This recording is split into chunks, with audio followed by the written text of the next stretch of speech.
За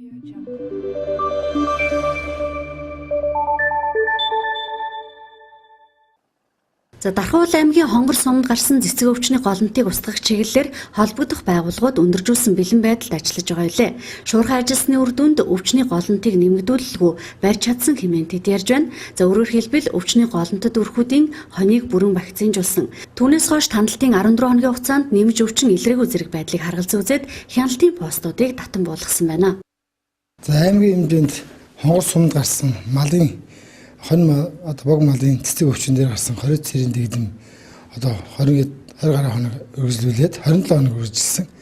Ингээд бид тандалт судалгаа хийж үзээд ерөнхийдөө цааш дэгдээгүй, тархаагүй боломжтой шуурхай арга хэмжээнүүдийг авч чадсан байна гэж дүгнээд 20 цэрийн дэглэмийг цуцлалсан. Хонгор сумын 2 голомт байсан. Хуулингийн 2 захирамж гаргаад цуцлаллаа. Ингээр Дархуул аймагт бол 20 цэрийн дэглэм тогтоогдсон объект байхгүй. 50 замаар ингээ асуудлыг шийдэж байна. Энийн дараа нь бид нар Хонгор сумын сэжигтэй бүсүүдийн гадна талд байгаа малчтан буюу айлуудын 40,000 гаруй малыг вакцинжуулах ажил өчтөр явж байна.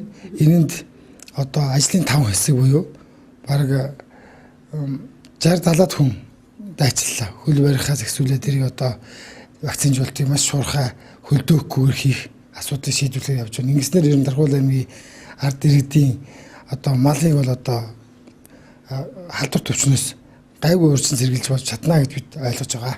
Гэхдээ манай аймаг хэдий энэ малын халдвар төвчин дээр сайн арга хэмжээ авсан хэдий ч хөрс сэргэлдээ Сэлэнг аймгийн нутаг дэвсгэрүүдэд ийм малын халдвар төвчин байгаа учраас энэ дээр бид нар бас манай мэргэжлийн хэлтэн газар нэлээ нарийн ажиллаж байгаа. Зах дээр орж иж байгаа мал маханд үзлэхийн цагдаагийн газар бас энд бичиг, гал үсгийн бичгийн шалгана. Энэ ажиллагаа бол үргэлжлэж ажиллана.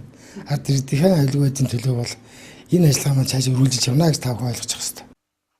Цэцэг өвчний 20 цэрийн дэглэмийг бууруулж хяналтын постуудыг татан буулгасны зэрэгцээ Монгол Улсын засгийн газар болон хүнс хүндэт аж ахуйн хөнгөн үйлдвэрийн сайдын шийдвэрээр хэрэгжүүлж байгаа хоньны цэцэг өвчний масс вакцинжуулалтын ажлыг эхлүүлсэн байна. За уг ажлыг Хонгор сумаас энэ сарын 4-ний өдрөөс эхлэн зохион байгуулж байгаа юм байна.